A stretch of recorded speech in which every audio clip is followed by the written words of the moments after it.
Avanzamos por la Cuaresma, mucho cuidado que van pasando los días sin darnos cuenta y hemos de aprovechar muy bien y buscar en la palabra de Dios la luz para este camino duro y a la vez precioso de nuestra conversión, que solo puede realizar el Señor, pero con nuestra colaboración. Hoy el Evangelio nos presenta una durísima descripción, según San Mateo, que hace Jesús de las autoridades religiosas y en cierto modo también civil, porque era una sociedad teocrática donde se confundían ambos ámbitos. Y eso hace que este Evangelio de un modo especial nos toque a los que estamos constituidos en autoridad religiosa y a los que están constituidos en autoridad civil. Es este capítulo 23 de San Mateo que está situado entre el discurso escatológico y el discurso eclesiástico. Ya saben ustedes que San Mateo tiene 5 grandes discursos, como un nuevo Pentateuco, como una nueva ley. Pues entre el cuarto y el quinto, entre el eclesiástico y el escatológico, viene esta dura diatriba contra los fariseos y escribas. Dice, bueno, la mayoría de los escribas son fariseos, pero bueno, hay algunos que no lo son. En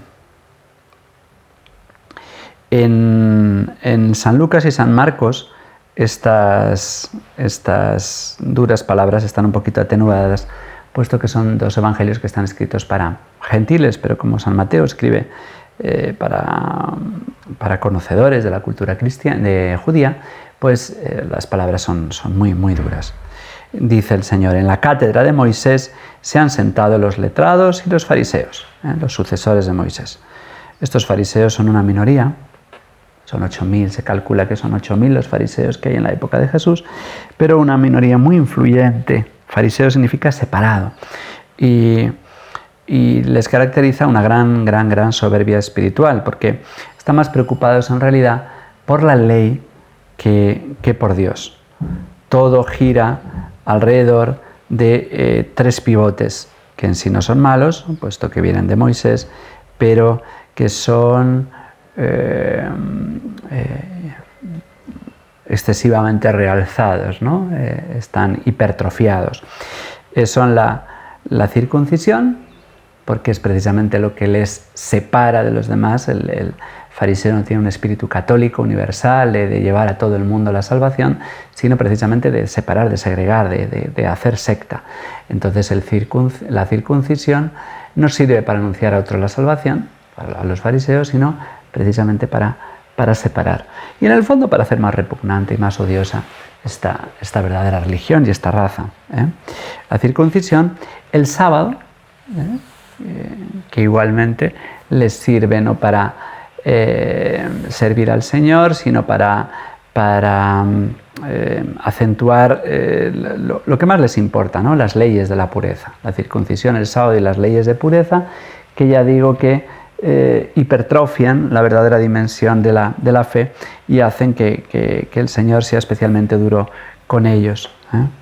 Hay 3 características en los fariseos: su nacionalismo, su formalismo y su suficiencia. Es ese voluntarismo que les hace pensar que ellos solo se han salvado solamente por pertenecer a una raza y por realizar determinadas prácticas que, ya digo, son externas y no les llegan a tocar el corazón. Bien, pues ya digo, en esta sociedad teocrática en la que están identificadas las autoridades religiosas y las civiles, conviene distinguir ambos ámbitos, no separar, como se nos dice desde la Revolución Francesa.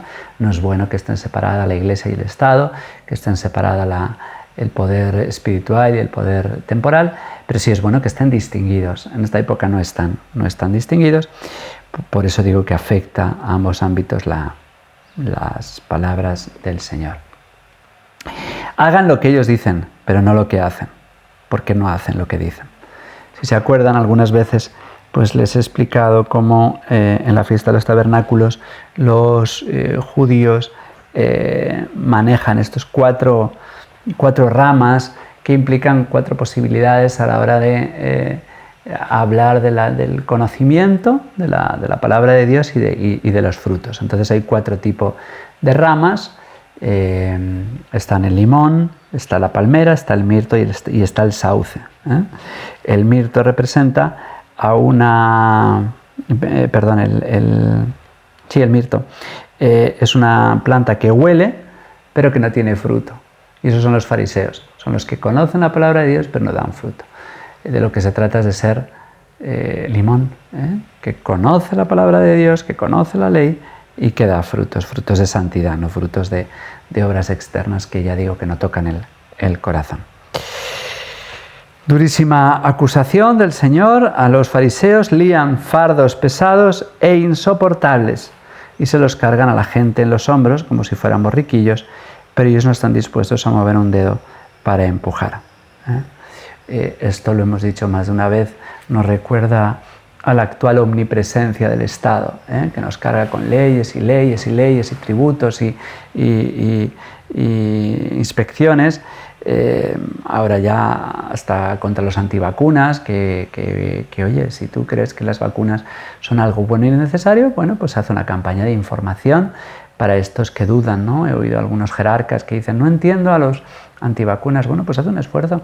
Hay personas que tienen miedo, hay personas que ya no se fían de las autoridades, y entonces a estas personas, pues si tú crees que las vacunas son buenas, explícaselo, pierde el tiempo en explicarlo, pero no hagas estas campañas como ha hecho el presidente de Francia, que ha dicho que les va a hacer la vida imposible, como esta campaña del gobierno peruano, que allá por la Navidad hacía que aquel que no se vacunaba en la cena de Navidad, ¡pum!, desaparecía, ¿no? Líbrate, saca de tu vida al que no se vacuna.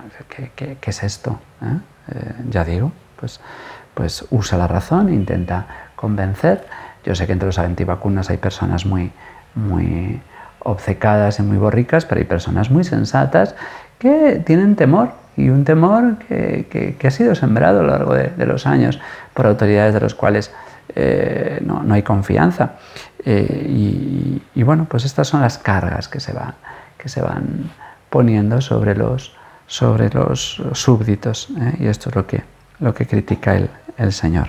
Esta asfixiante omnipresencia del Estado es muy actual y nos viene enseguida a la cabeza cuando pensamos en los fariseos. Es todo un comportamiento externo que no cambia realmente el corazón. Se quiere hacer una población tolerante y abierta, inclusiva, pero de respeto a la mujer, pero no se quiere luchar contra la pornografía, que es lo que realmente convierte a la mujer especialmente en un objeto de uso y desecho, ¿no? Bien, es esta vanidad, dice el Señor. Todo lo que hacen es para que los vea la gente, y estamos ya cansados de la vanidad de nuestras autoridades, de estos alcaldes también omnipresentes que están en todas partes diciéndonos lo que han hecho con nuestros impuestos como si hubiera sido una gran cosa.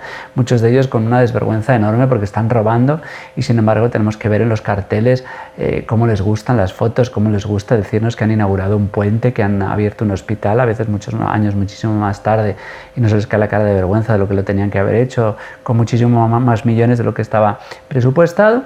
Es esta vanidad, esta omnipresencia. Oye, si has hecho lo que tenías que hacer, tampoco te pongas medallas, si lo has hecho con el dinero de todos. Bueno, pues esta vanidad de la cual también nos tenemos que librar los eclesiásticos. Cuando dice el Señor: alargan las filacterias, ensanchan las franjas del manto, les gustan los primeros puestos en los banquetes y los asientos de honor en las sinagogas, que les hagan reverencias por la calle. Con mucha razón el Papa Francisco con frecuencia también critica en la Iglesia el carrerismo y esta vanidad, muchas veces típicamente eclesiástica y fea, femenina, en el mal sentido de la palabra, ¿no? Porque está bien la cierta vanidad en la mujer, pero en el varón es especialmente fea, ¿no?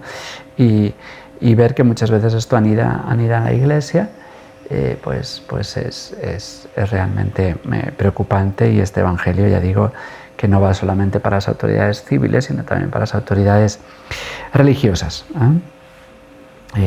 A los antiguos se les decía nobleza obliga, el que pertenece a una familia especialmente premiada y elevada por el rey, con escudo de armas, con apellidos. Bueno, pues esta nobleza, estos cargos, son para servir, y si eres noble porque tus antepasados han sido grandes y te han legado una gran herencia, pues eso te obliga a ti a ser mejor y no a pavonearte y a pasearte, porque en el fondo tú no tienes nada, son tus antepasados los que te han dado esa grandeza. Pues ahora tú mantén en alto ese pabellón que has recibido. Bien, hoy la Iglesia está en un momento en que este reconocimiento va desapareciendo. Yo se lo digo mucho a los seminaristas, ¿no? Todavía, sobre todo en esta tierra bendita de América, pues al sacerdote todavía se le trata bien, a veces se le besa la mano, padrecito por aquí, padrecito por allá. Pero yo le digo mucho a los seminaristas, esto va desapareciendo. No es bueno que desaparezca, pero nos hace bien. Nos hace bien ser humillados, nos hace bien ser escupidos y maltratados y calumniados y vilipendiados. Y esto va ocurriendo porque se va sucumbiendo nuestro pueblo a una campaña de desprestigio enorme, en cierta medida cultivada por nosotros, porque no hay una verdadera lucha contra la pederastia en la Iglesia hasta que no se luche contra la sodomía, que está dentro de la Iglesia. Pocos son los que quieren reconocer que esta sodomía, no todos los sodomitas son pederastas, pero sí la mayoría de los pederastas son sodomitas. Y no queremos ver cuáles son las estadísticas. Las estadísticas reales dicen que los abusos eclesiásticos están realizados sobre todo en un abrumador porcentaje, pues por estos que practican la sodomía, ¿no? Bueno, pues estas cosas que nos hacen mucho daño y nos hacen sufrir, nos hacen bien. Igual que no es bueno que el Señor haya sido maltratado, pero su cruz nos ha traído la salvación, pues del mismo modo nuestra cruz, nuestra persecución, las calumnias que nosotros recibimos, también nos hacen bien. Pero no es bueno perder el principio de autoridad, la democratización, el tuteo, la eliminación del orden y de la jerarquía en la sociedad y en la Iglesia no es buena. El Señor, hay que explicar bien estas palabras cuando dice: no se dejen llamar maestro porque uno es su maestro y ustedes son hermanos, no llamen padre a ninguno en la tierra porque uno solo es su padre, no se dejen llamar jefes porque uno solo es el Señor. Puede dar la sensación en una lectura rápida y frívola y poco profunda que el Señor es una especie de anarquista que ha venido a disolver la jerarquía y nada más lejos de la realidad. El Señor ha hecho una jerarquía, ha hecho círculos concéntricos alrededor de Él, en la cabeza Pedro, Santiago y Juan de un modo especial, los 12, los apóstoles, el nuevo Israel. Es decir, el Señor no tiene nada de anarquista y de hecho no hace ninguna llamada, no es un hippie, un comunista, no es un Che Guevara que viene a atacar la autoridad, como hacen los comunistas que atacan la autoridad para poner sellos de autoridad, porque luego no la disuelven. La naturaleza es jerárquica, es necesaria, y Jesucristo no viene a derogar ni a abolir el cuarto mandamiento. El Señor lo que viene a decir con estas palabras es que la autoridad viene de Dios y que la debemos de tomar y vivir como Él la toma y como Él la vive. La autoridad de servicio, y entonces no se trata de el no usar las palabras padre o maestro. Llama mucho la atención que los protestantes no llaman padre y maestro, pero llaman pastor. ¿Qué más da? O sea, al final tienen más o menos los mismos significados. No se trata de cambiar las palabras. Ojalá fuera tan fácil vivir el Evangelio como cambiar un par de palabras. Lo que nos está diciendo el Señor es que la autoridad debe ser vivida con Él, desde Él, con Él y para Él. Y el Señor, que ha dado a Pedro las llaves y que ha dado a los apóstoles y a sus sucesores la autoridad para atar y desatar, pues viene a decirnos que la autoridad es servicio, que el primero sea servidor y el que se enaltece será humillado y el que se humilla será enaltecido. Pues que nosotros hagamos todo lo posible por mantener en alto la autoridad. Una cosa es la potestad y otra es la autoridad. Cuando alguien es ordenado sacerdote recibe una potestad, o cuando alguien tiene hijos recibe la potestad paternal. Pero esa potestad se convierte en autoridad. La potestad te la dan, la autoridad hay que ganársela. Y solo nosotros vamos, los sacerdotes, los jerarcas, las autoridades religiosas y civiles, vamos a ganarnos la autoridad que nos ha sido dada si con nuestra vida de santidad, de fidelidad al Señor, nos dedicamos a servir, y esta es nuestra obligación. A mí me gusta decirle a los niños que hay dos tipos de sacerdotes, los buenos y los muy buenos. Bien, esto se le dice a los niños, pero por desgracia pues sabemos que hay sacerdotes que han hecho y hacen mucho daño y la Iglesia pues ha de ser limpiada. Existe la misericordia, por supuesto, para aquel que pide perdón, pero hay cosas que han de ser desterradas en la Iglesia, entre otras la pederastia, ¿no? El que abusa de un niño es un enfermo, no es una persona que tiene una debilidad, es alguien que tiene la afectividad completamente desordenada y estas personas hay que alejarlas del ministerio sacerdotal. No se trata simplemente de darles la absolución sacramental y cambiarles de sitio como se ha hecho en muchos tiempos, en muchos momentos y en muchos lugares. Pues no es esta la actitud que hay que tener, sí de misericordia, pero también de purificación verdadera y real de la Iglesia. Pues pidamos mucho por la Iglesia, pidamos por los sacerdotes, especialmente los que están pasando por más dificultad, por más necesidad, y seamos personas de oración para interceder por nosotros mismos. No vaya a ser que veamos mejor la mota en el ojo ajeno que la viga en el propio, pero trabajemos y luchemos por la repristinación de la Iglesia. Que la bendición de Dios Todopoderoso, Padre, Hijo y Espíritu Santo, descienda sobre ustedes y les acompañe siempre. Hasta mañana, si Dios quiere.